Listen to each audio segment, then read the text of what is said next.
Good morning. This is the presentation of my machine learning project, Credit Card Fraud Detection.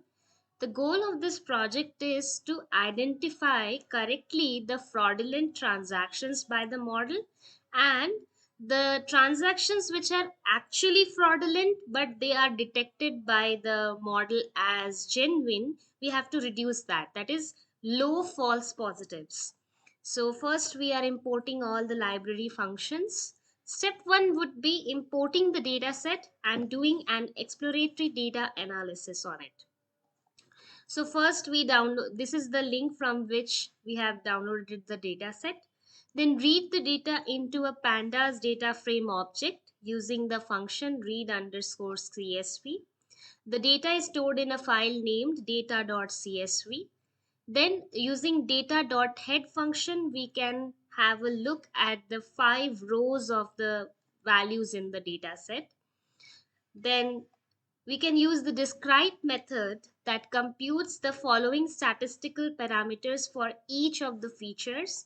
First is count, which gives the total number of rows, the mean, that is the central value for the data, the standard deviation, that tells from the central value how far or what is the average distance of all the data points, the minimum value in the column, the maximum value of the column, 25th percentile, 50 percentile, and 75th percentile. So, percentile or centile is a measure used in statistics indicating how many data points lie below this value.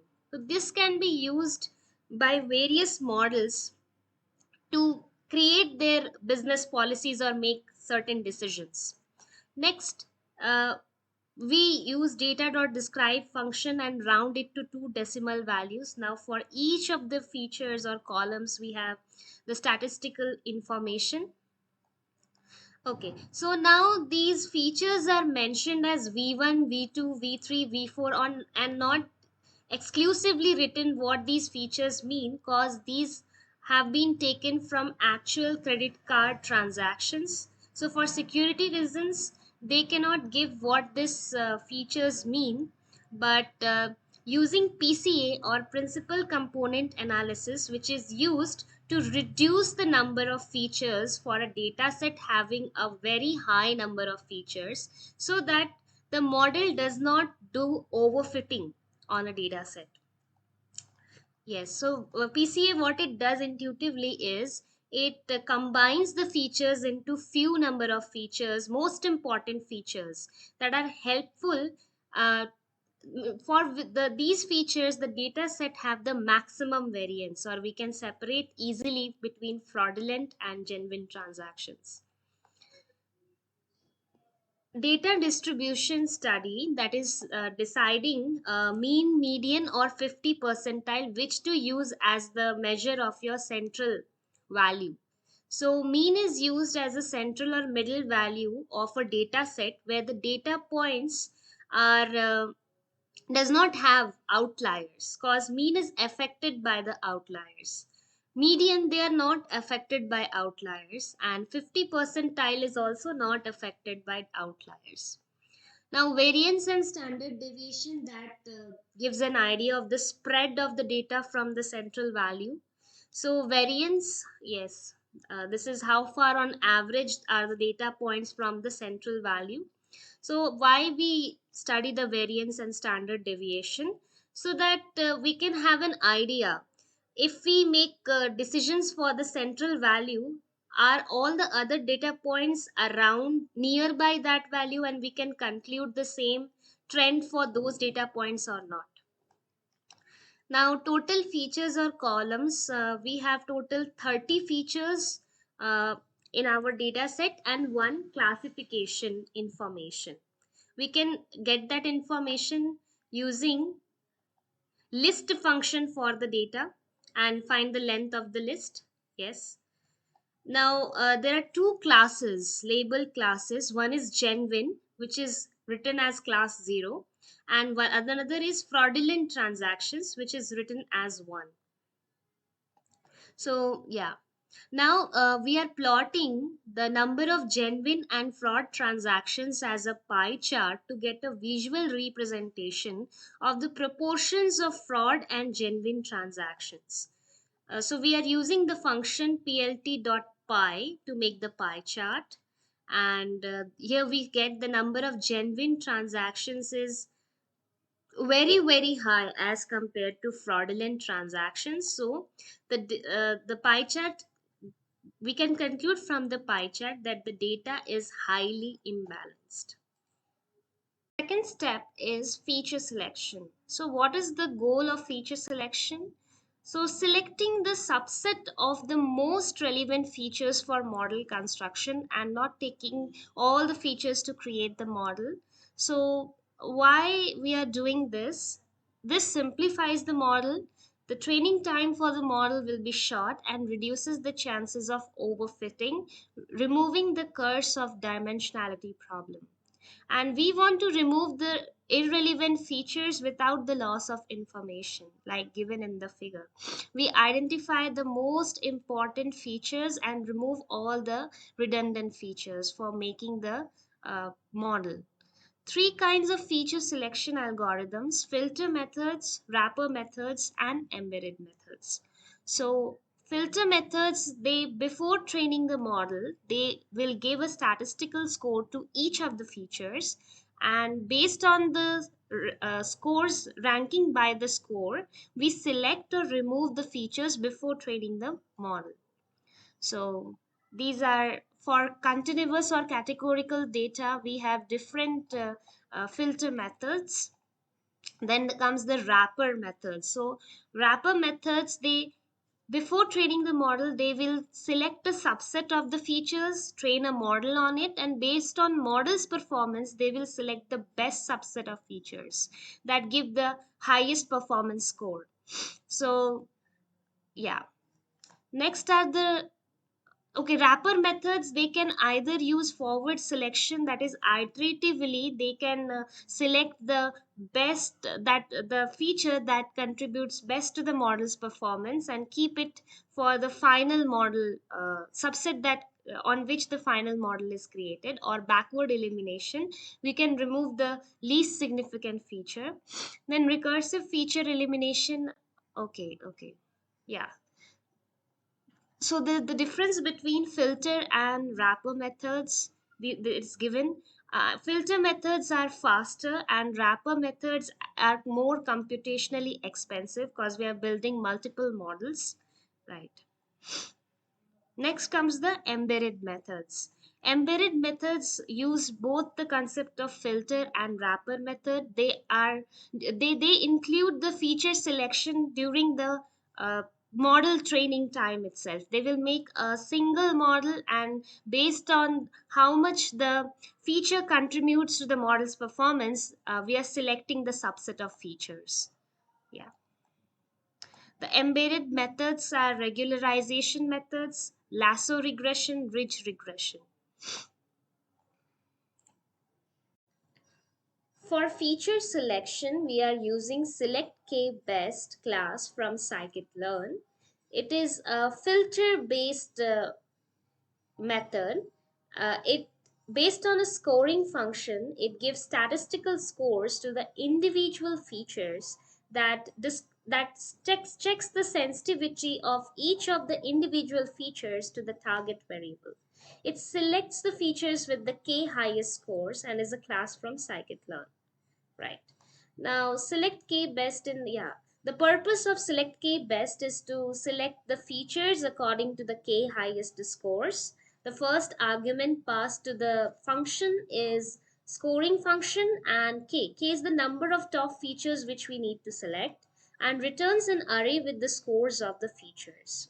Now for selecting the best features, the scoring function we are passing is f underscore classif. That is what it is doing is calculating the f scores. What it is doing is uh, calcu- it is intuitively verifying the discriminatory power of each of the features with the two classes. The numerator would be the difference between the mean and the variance between the two classes, uh, because of this feature, individual feature, divided by the, for one class, what is the variance and variance between the data because of this feature. So it tells how relevant is this feature, or solely this feature is, for the classification problem.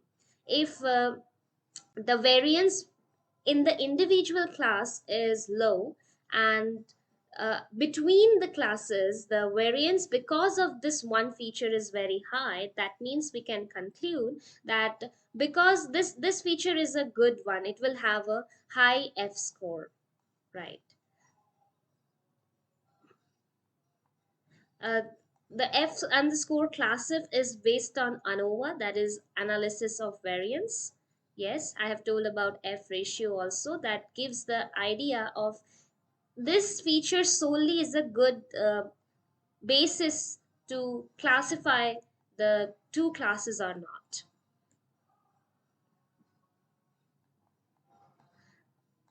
Now, select K best. What are the methods of this class? First is a select K best dot fit function that run score function on features X and the target Y.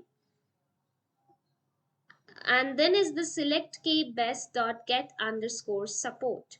What it returns is a Boolean array telling us whether a feature is a best feature or not. For the best feature, the value would be true, and for features which scored less will be labeled as false.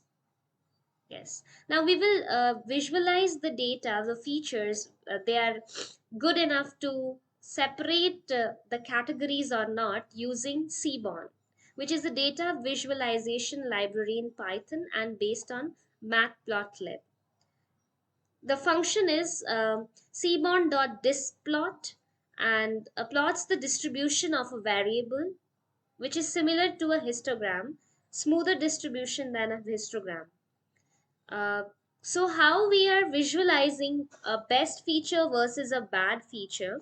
So we will plot the PDFs, probability distribution function, for both the classes due to that feature, and high overlap between the two classes data. It means the feature is unable to distinguish within the classes, and a low overlap or high variance means target is sensitive to feature. It is a good feature to be used as a classification. Okay. Now we separate the features and the target variables with the slicing operation. So capital X denotes the columns of the features and small y denotes the label column or the class column, target variable. So what we do is we select all the rows except the last column in X using data.ilog, and for Y we will select all the only the last column for the target variable, all the rows but only the last column. So we see check the data X dot using X dot head the top 5 rows. We have only 30 columns in here, and we check Y dot head the first 5 data entries. We have only the target variable in here. Now we will use f underscore classif scoring function to select the k. Here we pass the k equals to 10 best features to select k best function, and use the fit method that computes the scores and selects the k best features. Now we will discard all the bad features. So using the function get underscore support, get the list of booleans that represent whether the ith feature is among the k best or not, 10 best features or not. Using the function drop to discard all the bad features from the data frame. So NumPy allows indexing an array with a Boolean array. Select the best features by indexing with mask. So in the mask, wherever there is a true, that feature would be selected in best underscore features variable. And not of mask is a logical not operation on the mask. So that will give us the indices of all the bad features, and we print all the best features and the bad features. Now, axis is equals to 1 means indexing is by column names and not numbers. So we use the drop functions to remove the bad features and keep only the 10 best features for making training the model. Now we will plot a distribution plots of best features and the bad features to be able to observe the overlap between the fraudulent and the genuine classes. If the distribution plots of genuine and fraudulent data lie on top of each other for that one feature, it means using this column we would not be able to distinguish between genuine and fraud transactions, so it's a bad feature. But if the plot have different shapes, that means that is the more variance and less overlap. The using this plot, we will be able to distinguish fraudulent and genuine transactions. So it's a good feature and need to be kept. So on plotting this is the this is the plot. Gosh, the plot for the best features and the data. We see there is very less overlap between genuine and fraudulent transactions. And this is the graph for the bad features, the PDFs of the bad features and with the data, with the two classes. And we see there is a very high overlap between the two classes. So it is a bad feature for training the model. Third step is training the model. We're using the Gaussian naive-Bayes classifier for model training. That includes an hypothesis. Say we will assume that the given data or transaction is a fraudulent transaction. Now, evidence would be you know something to be true and use it to reduce our sample space. Here, the evidence would be a feature having a certain value. That would be the evidence. Now, we calculate the probability of hypothesis given the evidence for each of the features, which is equal to probability of hypothesis where prior to seeing the evidence into probability of evidence given the hypothesis is true divided by P of D. P of D is the total probability of the reduced sample space due to the evidence. So while training the model, what we calculate is probability of evidence given hypothesis for both the classes that that is H and not of H. So whichever probability of H given E or probability of not of H given E is higher, we classify that testing transaction as either fraudulent or genuine. So when the testing data comes, how do we calculate the probability of H given the evidence? Based on the value that feature is having. So suppose the features have discrete values, then in that case, while the training phase for each of the features, we have calculated probability of evidence given the hypothesis is true prior, and we will just plug in the values and find the probability of H given the evidence. And if the features have continuous data, then during the training process, the model creates a PDF probability density function for all the features for both the classes, and then we plug in the values in the formula and we get the probability of hypothesis given the evidence. Whichever probability is higher, H or not of H, we classify the transaction as that class. Now, cross-validation programming logic in scikit-learn. So scikit-learn checks the performance of the model during the training phase using cross-validation. So what it does is it divides first we will divide the whole data into two separate splits, that is training and testing, and keep the testing portion separate and not used while training the data. Uh, Because if we are using the testing part in training also, your model will perform well, but to unseen data, how it is performing, we will not be able to judge that.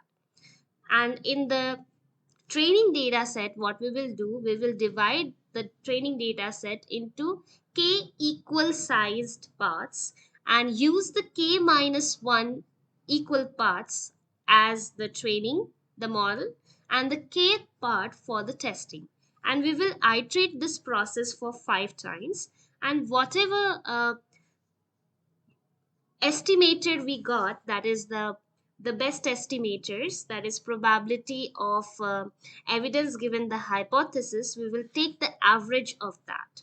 So this is creating a better, more generalized models and not a biased model towards the higher valued, as the data set we saw was unbalanced, so it won't be biased towards the majority class.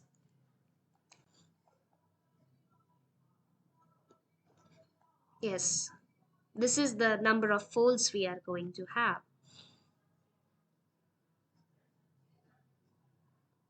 Now splitting the data set, we are splitting the train test split as 80/20. Yeah, so we using train underscore test underscore split, and test underscore size is equals to 0.2, is it implies that 20% we are keeping it for testing data. Yes, and this we are using the Gaussian naive Bayes class to create the model, and we are scoring based on recall. Recall means out of all the actually positive transaction, positive class, how many is the model actually marking as positive? That is true positives divided by true positives plus false negatives, right? And if the score is high, that means the model is marking all the true positives accurately. There is low number of false negatives, sorry. Then what you are doing, we are uh, based on the training score, we are keeping the best estimators with maximum score index.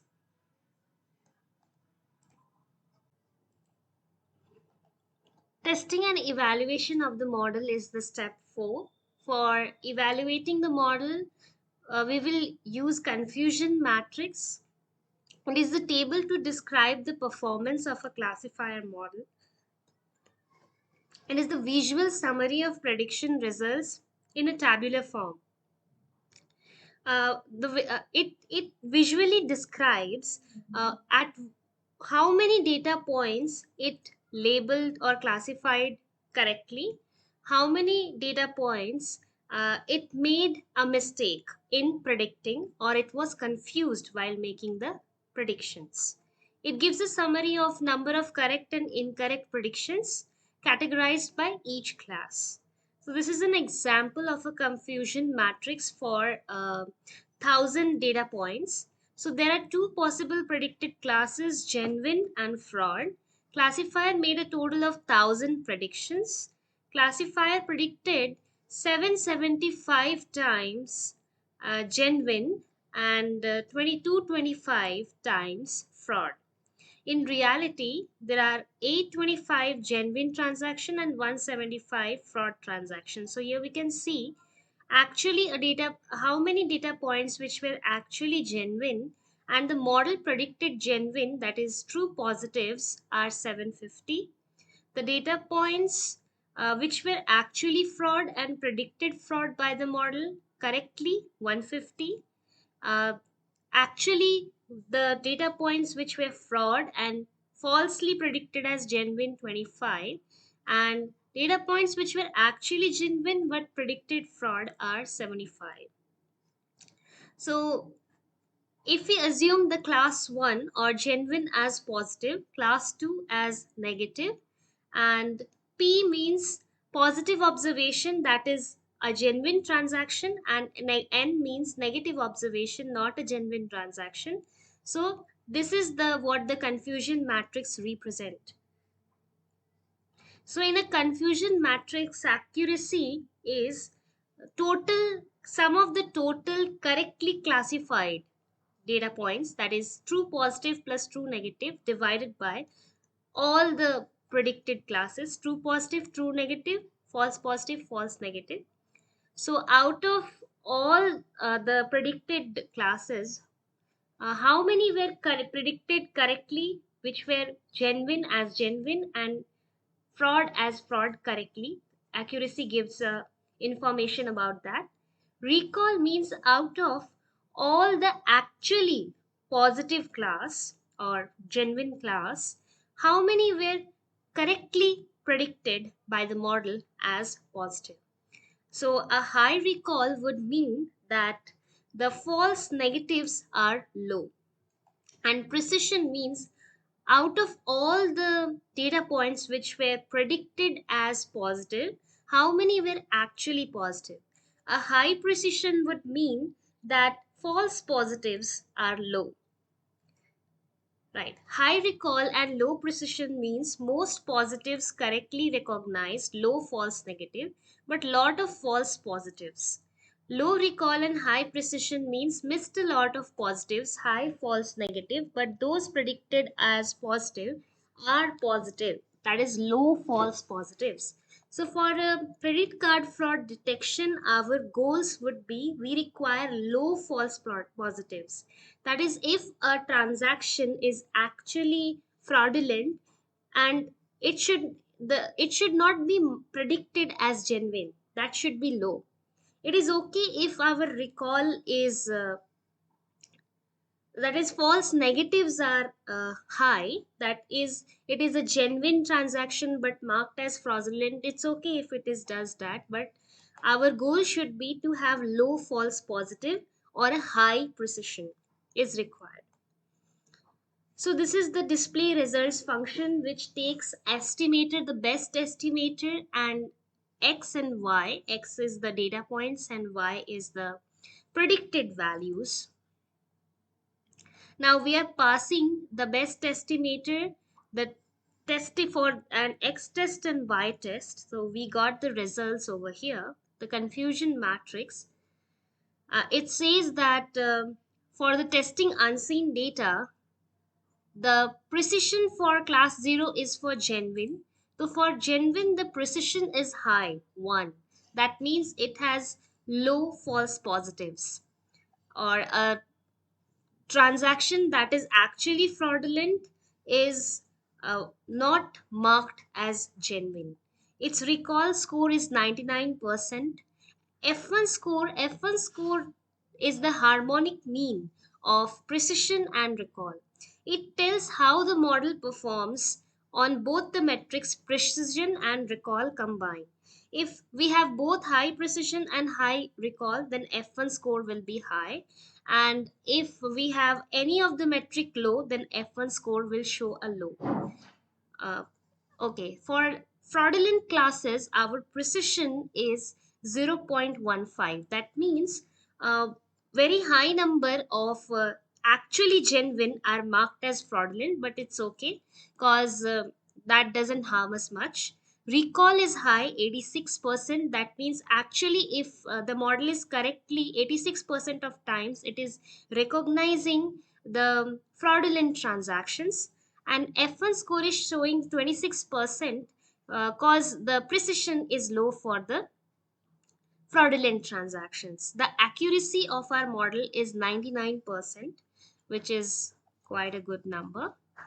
And this is the confusion matrix. So actually, if for not fraud or genuine transactions, uh, which is marked correctly as genuine, is 550 56386.